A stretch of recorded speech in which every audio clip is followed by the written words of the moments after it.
नमस्ते दोस्तों, मैं श्वेता स्वागत करती हूँ आप सभी का आपके अपने चैनल कथा और भक्ति में। आज आप इस वीडियो में सुनेंगे माँ शीतला माता की व्रत कथा, जो कि बसोड़ा पूजन के दिन सुनी जाती है। सभी बोलो शीतला माता की जय। श्री गणेशाय नमः। एक बार शीतला माता ने सोचा कि चलो आज देखूं कि धरती पर मेरी पूजा कौन करता है, कौन मुझे मानता है। यही सोचकर शीतला माता धरती पर राजस्थान के डुंगरी गांव में आई और देखा कि इस गांव में मेरा मंदिर ही नहीं है और ना ही कोई मेरी पूजा करता है और ना यहाँ मेरी पूजा होती है। माता शीतला गांव की गलियों में घूम रही थी। तभी एक मकान के ऊपर से किसी ने चावल का उबला पानी मार नीचे फेंका। वह उबलता पानी माता शीतला के ऊपर गिरा, जिससे शीतला माता के शरीर में फफोले छाले पड़ गए। शीतला माता के पूरे शरीर में जलन होने लगी। शीतला माता गांव में इधर उधर भाग भाग कर चिल्लाने लगी, अरे मैं जल गई, मेरा शरीर तप रहा है, जल रहा है, कोई मेरी सहायता करो। लेकिन उस गांव में किसी ने शीतला माता की सहायता नहीं की। वहीं अपने घर के बाहर एक कुम्हारन महिला बैठी थी। उस कुम्हारिन ने देखा कि अरे यह बूढ़ी माई तो बहुत जल गई है, इसके पूरे शरीर में तपन है, इसके पूरे शरीर में फफोले पड़ गए हैं, यह तपन सहन नहीं कर पा रही है। तब उस कुम्हारन ने कहा, हे माँ, तू यहाँ आकर बैठ जा, मैं तेरे शरीर के ऊपर ठंडा पानी डालती हूँ। कुम्हारन ने उस बुढ़िया माई पर खूब ठंडा पानी डाला और बोली, हे माँ, मेरे घर में रात की बनी हुई राबड़ी रखी है, थोड़ा दही भी है, तू दही राबड़ी खा ले। जब बूढ़ी माई ने ठंडी ज्वार के आटे की राबड़ी और दही खाया तो उसके शरीर को ठंडक मिली। तब उस कुम्हारन ने कहा, आ माँ, बैठ जा, तेरे सिर के बाल बहुत बिखरे हैं, ला मैं तेरी चोटी गूंद देती हूँ। और कुम्हारन माई की चोटी गूंथते हुए कंघी बालों में करती रही। अचानक कुम्हारन की नज़र उस बूढ़ी माई के सिर के पीछे पड़ी तो कुम्हारन ने देखा कि एक आंख बालों के अंदर छुपी है। यह देखकर वह कुम्हारन डर के मारे घबराकर भागने लगी।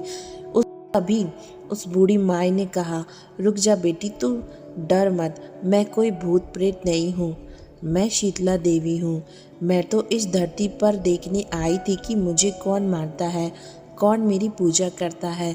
इतना कहकर माता 4 भुजा वाली हीरे जवाहरात के आभूषण पहने, सिर पर स्वर्ण मुकुट धारण किए अपने असली रूप में प्रकट हो गए। माता के दर्शन कर कुम्हारन सोचने लगी कि अब मैं गरीब इन माता को कहाँ बिठाऊं। तब माता बोली, हे बेटी, तुम किस सोच में पड़ गई हो। तब उस कुम्हारन ने हाथ जोड़कर आंखों में आंसू भरते हुए कहा, हे माँ, मेरे घर में तो चारों तरफ दरिद्रता बिखरी हुई है, मैं आपको कहाँ बिठाऊं। मेरे घर में ना तो चौकी है और ना बैठने का कोई उच्च आसन। तब शीतला माता प्रसन्न होकर उस कुम्हारन के घर पर खड़े हुए गधे पर बैठकर एक हाथ में झाड़ू, दूसरे हाथ में डलिया लेकर उस कुम्हारन के घर की दरिद्रता को झाड़कर डलिया में भरकर फेंक दिया और उस कुम्हारन से कहा, हे बेटी, मैं तेरी सच्ची भक्ति से बहुत प्रसन्न हूँ। अब तुझे जो भी चाहिए मुझसे वरदान मांग लो।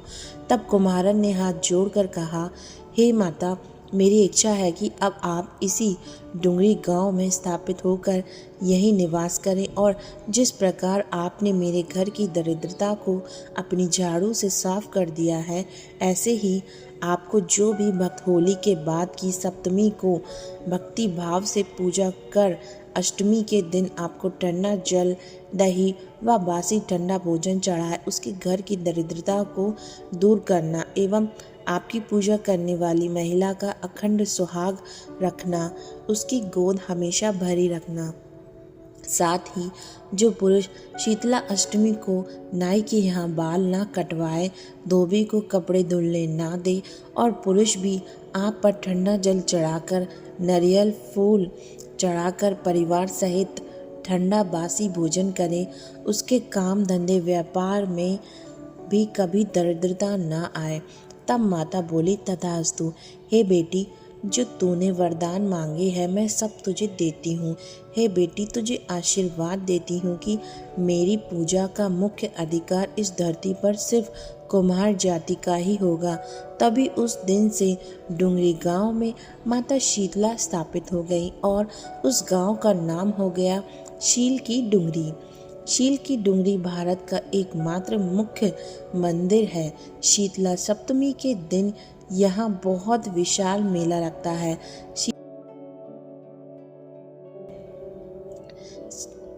सभी बोलो शीतला माता की जय।